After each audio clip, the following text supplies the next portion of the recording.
दोस्तों नमस्कार। बड़ी ही अच्छी खबर निकल के आई है। पुरानी पेंशन की बहाली का प्रस्ताव हो गया है मंजूर। लाखों कर्मचारियों को बहुत बहुत मुबारकबाद। जी हां दोस्तों, और इसके साथ साथ जवानों को मिला है बड़ा तोहफा। इनकम टैक्स के दायरे में अब मिल सकती है बड़ी राहत, और साथ ही जो स्पर्श से पेंशन ले रहे हैं उनके लिए बड़ी खुशखबरी आई है जून की पेंशन को लेकर के। तो चलिए दोस्तों, शुरुआत करते हैं। पुरानी पेंशन की बहाली का ये जो प्रस्ताव मंजूर किया गया है, ये उत्तर प्रदेश के जो राज्य सरकार के कर्मचारी हैं उनके लिए पास किया गया है। खबर है एबीपी की तरफ से, उनकी ऑफिशियल वेबसाइट पर छपा हुआ है। उत्तर प्रदेश में सरकारी कर्मचारियों के लिए बड़ी खबर है। राज्य सरकार ने पुरानी पेंशन को लेकर बड़ा प्रस्ताव मंजूर कर लिया है। राजधानी लखनऊ में मंगलवार को हुई कैबिनेट बैठक में 28 मार्च 2005 से पहले नौकरियों के विज्ञापन की नौकरी वाले जो भी बंदे थे उनको पुरानी पेंशन लेने के ऑप्शन का प्रस्ताव पास कर दिया गया है। इसके अलावा 44 और प्रस्ताव पास किए गए हैं। तो उत्तर प्रदेश की सरकार ने उनके कर्मचारियों के लिए बड़ा तोहफा दे दिया है। पुरानी पेंशन की बहाली का प्रस्ताव मंजूर कर लिया है।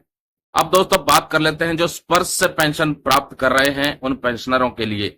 जी हां दोस्तों, जून महीने की पेंशन पर बड़ी खुशखबरी। इस बार जून महीने की पेंशन 28 जून को क्रेडिट हो जाएगी। ये मैसेज आने शुरू हो चुके हैं। जिसकी जो पेंशन बनती थी वो मैसेज उनके मोबाइल पर प्राप्त होने लग गए हैं। तीसरी खबर दोस्तों, केंद्रीय सशस्त्र बलों के लिए उनके जो टैक्स छूट है उसके ऊपर बड़ी खबर निकल के आई है। अमर उजाला की ये रिपोर्ट है जिसमें लिखा है, केंद्रीय सशस्त्र बलों के ऐसे जांबाज जो प्रतिकूल और कठिन परिस्थितियों में जोखिम उठाकर अपनी ड्यूटी को अंजाम देते हैं, उन्हें कुछ विशेष भत्ते प्रदान किए जाते हैं। उन्हीं भत्तों को आयकर से छूट प्रदान की गई है। विभिन्न भत्तों के लिए आयकर विभाग ने छूट की एक सीमा तय की है। ये भत्ते आमतौर पर तय होते हैं और कर्मियों द्वारा किए गए वास्तविक व्यय पर निर्भर नहीं होते हैं। आयकर अधिनियम इन भत्तों के लिए एक निश्चित सीमा तक पूर्ण छूट की अनुमति देता है। तो ये बड़ी खबर निकल के आ रही है। केंद्रीय सशस्त्र बलों के लिए जो जोखिम में अपनी ड्यूटी करते हैं उनके लिए टैक्स में छूट है। तो दोस्तों ये 3 बड़ी अपडेट थी। उत्तर प्रदेश की सरकार ने पुरानी पेंशन बहाली का जो प्रस्ताव है उसको मंजूरी दे दी है। ये बहुत बड़ी खबर है उत्तर प्रदेश के राज्य सरकार कर्मचारियों के लिए। और स्पर्श की पेंशन से जुड़े जितने भी पेंशनर हैं उनकी जून महीने की पेंशन 28 तारीख को क्रेडिट हो जाएगी, ऐसा मैसेज आने लग गया है। और केंद्रीय सशस्त्र बलों के लिए टैक्स छूट का प्रावधान है जिसको लेकर के अमर उजाला ने रिपोर्ट छापी जो मैंने आपको पढ़ के बताई। तो अब बात कर लेते हैं दोस्तों केंद्रीय कर्मचारियों के और पेंशन भोगियों के पे रिवीजन वाले मुद्दे को लेकर के अब चर्चाएं तेज होने लग गई हैं। जैसा कि कर्मचारी संगठनों के माध्यम से 8वें वेतन आयोग के गठन को लेकर के मांग तेज कर दी गई है, और साथ ही कुछ अन्य मांगे भी रखी गई हैं जिनमें 18 महीने के डीए एरियर का जो बकाया है उसको दोबारा से रिव्यू करके भुगतान करने की मांग है।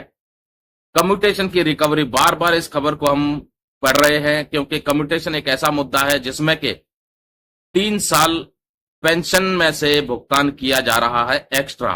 मांग है कि जो 15 साल रिकवरी हो रही है वो 12 साल तक खत्म हो जानी चाहिए और 12 साल के बाद फुल पेंशन रिस्टोर हो जानी चाहिए। दोस्तों केंद्र सरकार ने कुछ मोर्चे पर कहीं ना कहीं बजट से पहले बैठकों का दौर शुरू कर दिया है, और उन बैठकों में कई तरह के सुझाव केंद्र सरकार के पास पहुंच रहे हैं, जिसमें वित्त मंत्री निर्मला सीतारमण जी क्या फैसला लेती हैं, उनकी सरकार क्या फैसला लेती है, इस बार के पूर्ण बजट में देखने को मिलेगा। फिलहाल केंद्रीय कर्मचारियों को और पेंशन भोगियों को इंतजार है जल्द से जल्द अगले पे रिवीजन के लिए 8वें वेतन आयोग का गठन किया जाए। नमस्कार, जय हिंद, जय भारत दोस्तों।